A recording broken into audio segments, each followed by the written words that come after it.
I'm Bottle No. This is my show. I ate the bug. I ate the bug. This is the end. I love you. Yeah, I know. A new D&D YouTuber. What a surprise. But I'm here to do something unique. Now you may be scratching your head wondering, why are you Bottled No? Take a wild guess.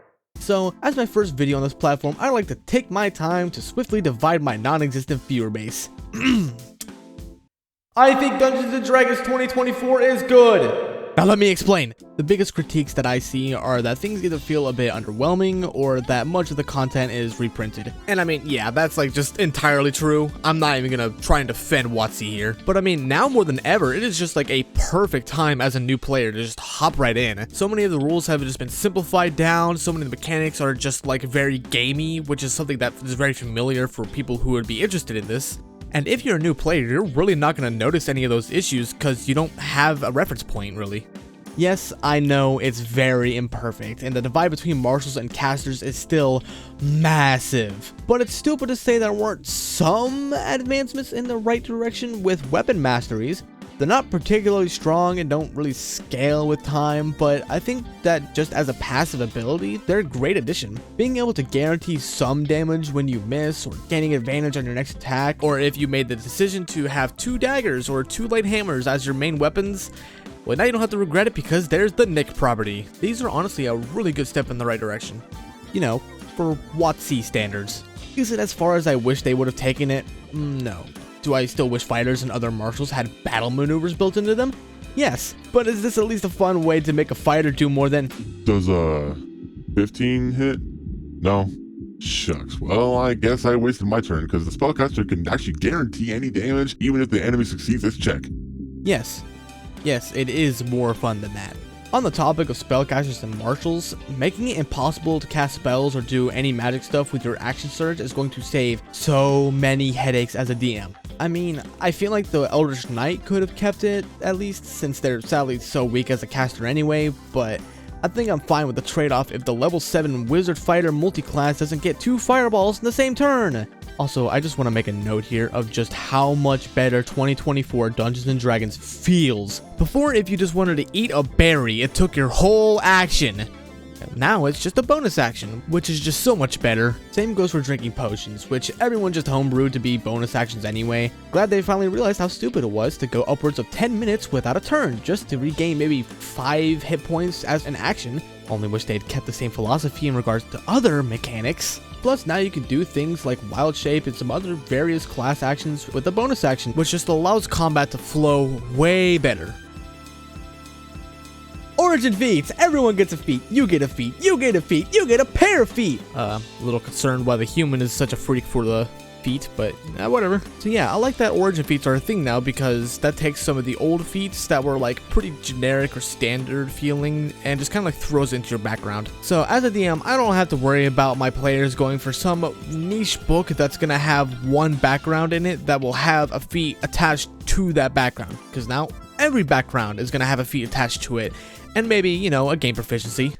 You know, in case you never need to go gambling with your party mates, or need to settle a dispute, or you just want to play solitaire. Point is, I like this a lot, not just from like a mechanical perspective, but a narrative one, since your background literally plays a role in your story in a way that you and your allies are gonna see a lot more often than those tools you never use. Also, I just know that if you're still watching this and you don't hate me already, you're going to hate me for this take, but I actually like that every class gets their subclass at the same exact level.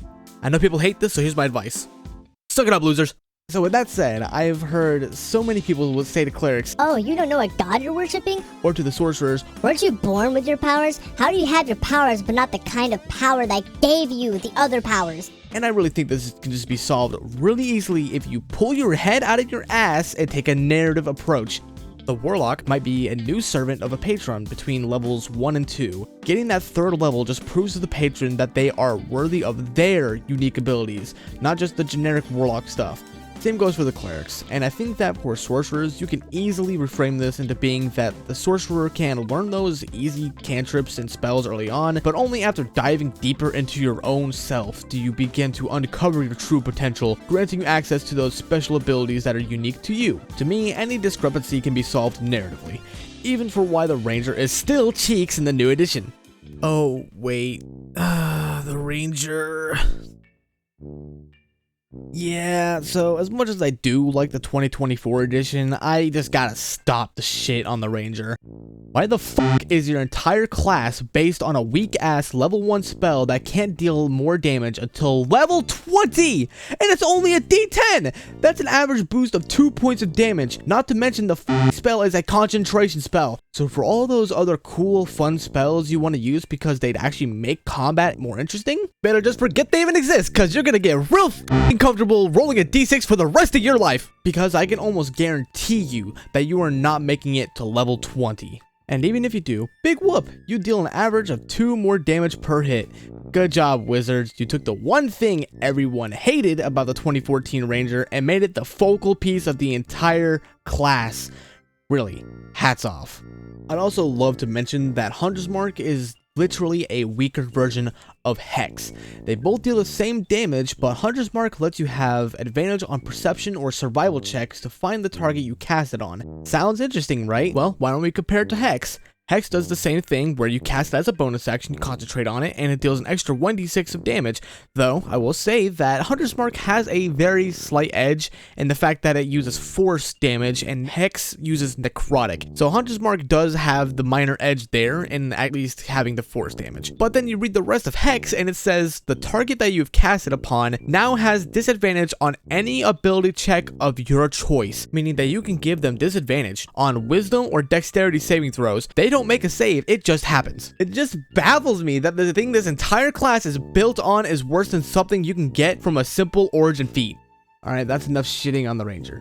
Well, I mean, it's not really, but I can't just make this entire video a rant about how sucky the Ranger is. Honestly, there's only so many things about the new version of D&D that I don't like, which most of them are just baked in from the 2014 design. Looking at you, stunt conditions!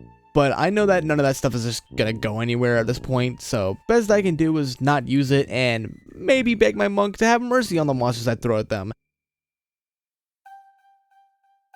After Baldur's Gate 3 came out, people have been getting into this hobby way more. I mean, it's not like as much as when Stranger Things releases a new season, but still, it's a lot. But since then, the new rules came out and pretty much made everything a lot gamier and simplified a lot of the rules into the most barren explanation needed to get the rules across. Sometimes to its own detriment with flavor text missing, but aside from that, I think that it's a net positive to be mentioned here. The first of these is the way they changed being surprised. Before, if you were surprised in combat, you skipped your turn. It's the sword! What is the sword? What does everybody think that sword is a good idea? But in the new edition, it's just that you have disadvantage on your initiative rolls. So you and your allies are just much less likely to go first in combat, which is so much better. Getting a surprise round back in the day was effectively a guaranteed win if you were going against an opponent at your own level. Now the worst that happens is that you just have to suffer what happens when your dice don't give you a pair of big shiny numbers. Just wait, hope the enemy doesn't single you out, and don't worry about missing your whole turn! Fuck, I hate stun!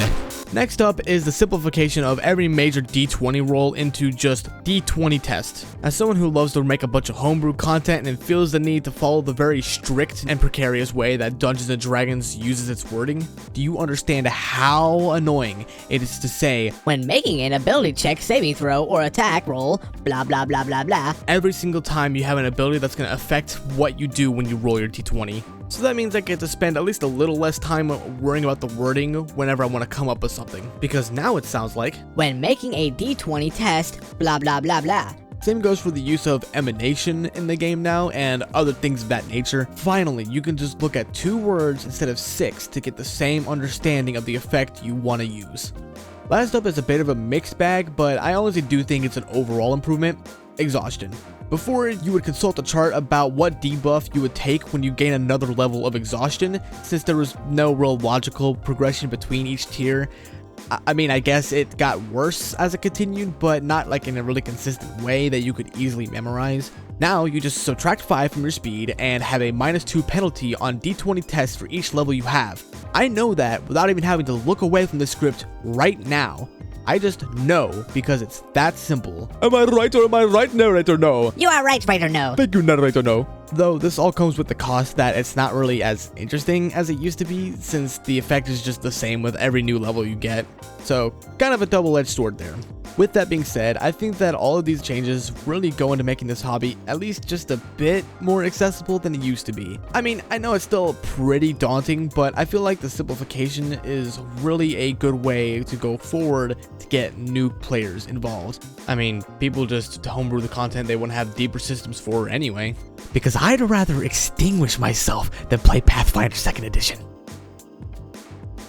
Look, whether you agree or disagree, I would be hard-pressed to believe that you think none of this is an improvement and that you actually play Dungeons & Dragons 2014 completely rules as written with 0 modifications.